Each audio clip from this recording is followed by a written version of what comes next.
अनाथ बेटा। रूपा और शेखर सरिता विहार में रहते हैं। वो अपनी जिंदगी में बेहद खुश होते हैं।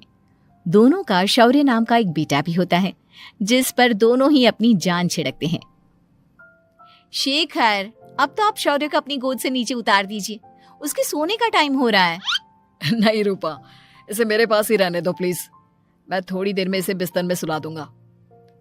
लेकिन कल सुबह आपकी ऑफिस में मीटिंग भी तो है ना, और इसके लिए आपको कल जल्दी भी तो निकलना होगा। जाइए, आप भी जाकर सो जाइए। क्या यार, अभी तो मेरी गोद में आया था मेरा बेटा और तुम उसे लेकर जा रही हो। बाद में कर लेना अपने बेटे से प्यार, अभी जाकर सो जाइए। रूपा शेखर से शौर्य को ले रही होती है कि तभी शौर्य रोने लगता है। शौर्य को रोता देखकर रूपा उसे फिर से शेखर को थमा देती है। आपका बेटा ना एक नंबर का नौटंकी है, बिल्कुल आप पर गया है वो। साफ बोलो ना, तुम्हें जलन होती है हम दोनों बाप बेटे का प्यार देखकर। पहले बड़ा तो होने दो तुम शौर्य को, फिर देखना वो सबसे ज्यादा मुझे ही प्यार करेगा। देखते हैं। ऐसे ही दिन बीतते चले जाते हैं और एक दिन कैंसर की बीमारी के चलते रूपा की मौत हो जाती है। अब शौर्य 3 साल का हो चुका होता है, जिसके कारण उसकी दादी शेखर पर दूसरी शादी का दबाव बनाने लगती है।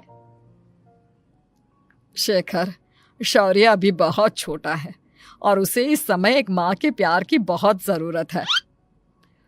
माँ, मुझे दूसरी शादी नहीं करनी।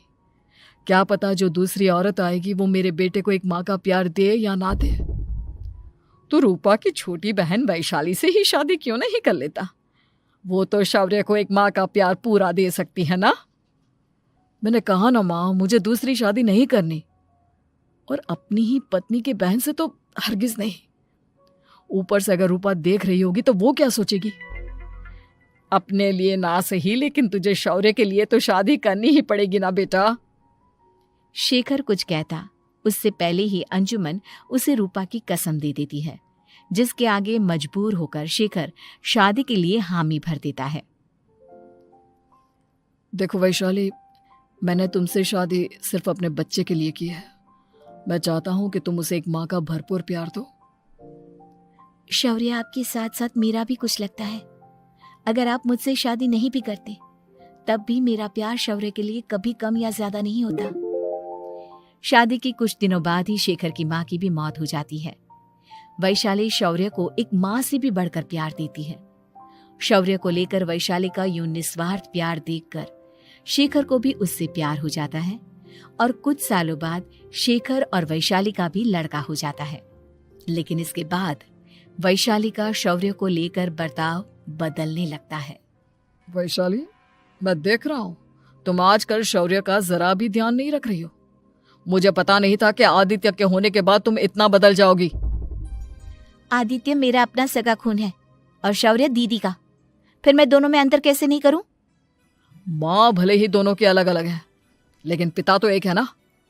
अगर मुझे पहले पता होता कि तुम इतनी जल्दी बदल जाओगी तो मैं कभी तुमसे शादी ही नहीं करता।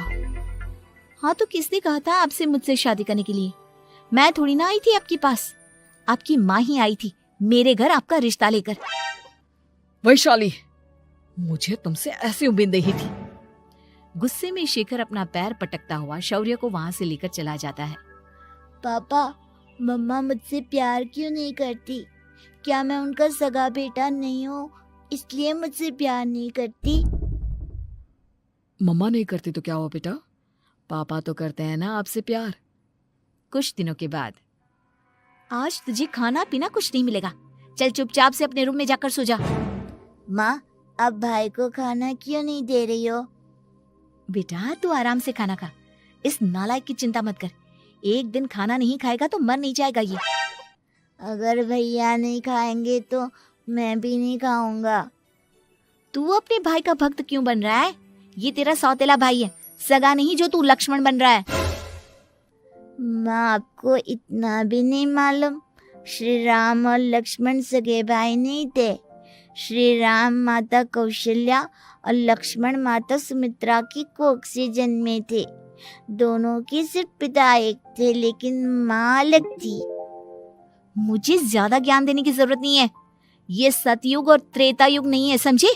आया बड़ा भाई का चमचा। इतना कहकर वैशाली वहां से चली जाती है। जिसके कुछ टाइम बाद शिखर वहां आता है और आदित्य उसे सारी बात बताता है। मुझे माफ कर दो शौर्य, तुम्हारी माँ के जाने के बाद मुझे दूसरी शादी का फैसला करना ही नहीं चाहिए था।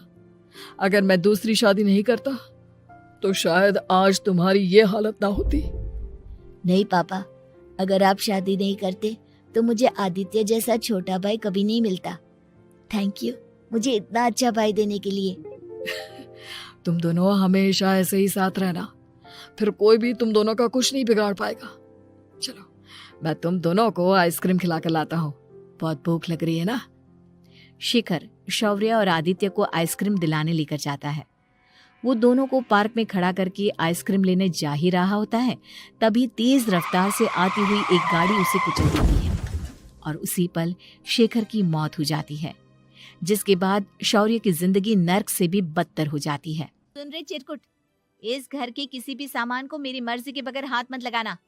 इन सब पर अब तेरा कोई हक नहीं है, समझा? ठीक है माँ, मैं आपकी इजाजत के बगैर किसी चीज को हाथ नहीं लगाऊंगा। चल जाकर अब पूरे घर की सफाई कर। महज 7 साल का शौर्य वैशाली के कहने पर अपने नन्हे नन्हे हाथों से पूरे घर की सफाई करने लगता है। ऐसे ही दिन बीतने लगते हैं, लेकिन मासी से माँ बनी वैशाली को उस मासूम से बच्चे पर जरा भी तरस नहीं आता। क्यों शौर्य, ये घर में इतनी गंदगी कैसे हो रही है? ढंग से सफाई नहीं की है क्या तूने?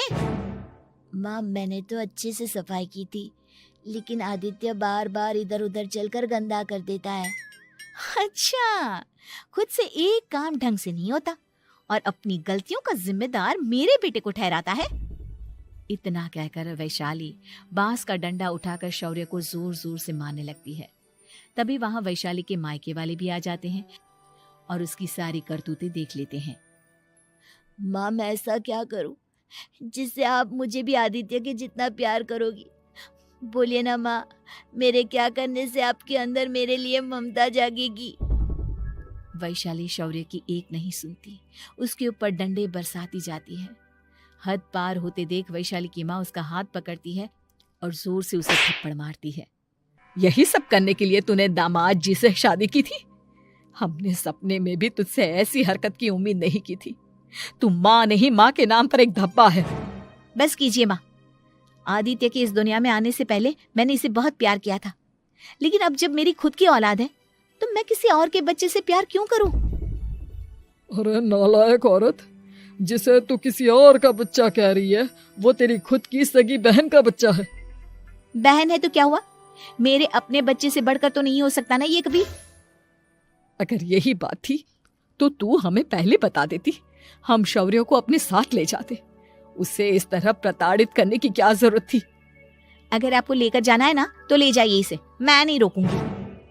नहीं माँ, मुझे कहीं नहीं जाना, मुझे आपके साथ ही रहना है। मैं तेरी कोई माँ बाबा नहीं हूँ, तेरी माँ मर चुकी है, समझा? अब निकल जा मेरे घर से। माँ अब बहुत गंदी हो, मुझे भी नहीं रहना आपके साथ, मैं भी भाई के साथ ही जाऊंगा। अरे तू क्यों जाएगा, तू तो मेरा सगा बेटा है, जाने दे इसे। हम यहाँ ऐश से रहेंगे, तुम्हारे पापा बहुत सारी जमीन जायदाद छोड़ गए हैं तुम्हारे लिए। नहीं माँ, मुझे भाई के साथ जाना है। आप अच्छी नहीं हो, आप बहुत बुरी हो, आप भाई को बहुत परेशान करती हो। देख वैशाली, तुझसे ज्यादा समझ तो इस मासूम बच्चे में है। ये तेरे बुरे कर्मों का ही नतीजा है जो आज तेरी सगी औलाद खुद से तुझे ठुकरा रही है। आदित्य, तुझे इस शौर्य ने भड़काया है ना मेरे खिलाफ? नहीं माँ, मुझे किसी ने भड़काया नहीं, पर मैं सब देखता हूँ, सब समझता हूँ। भाई बहुत अच्छा है, वो आपकी जैसा नहीं है। चलिए नानी। इतना कहकर वैशाली के मायके वाले आदित्य और शौर्य को अपने साथ ले जाते हैं और इस तरह वैशाली बड़े से घर में अकेली पड़ जाती है। 2 बेटों के होते हुए भी आज उसे माँ कहकर बुलाने वाला कोई नहीं होता।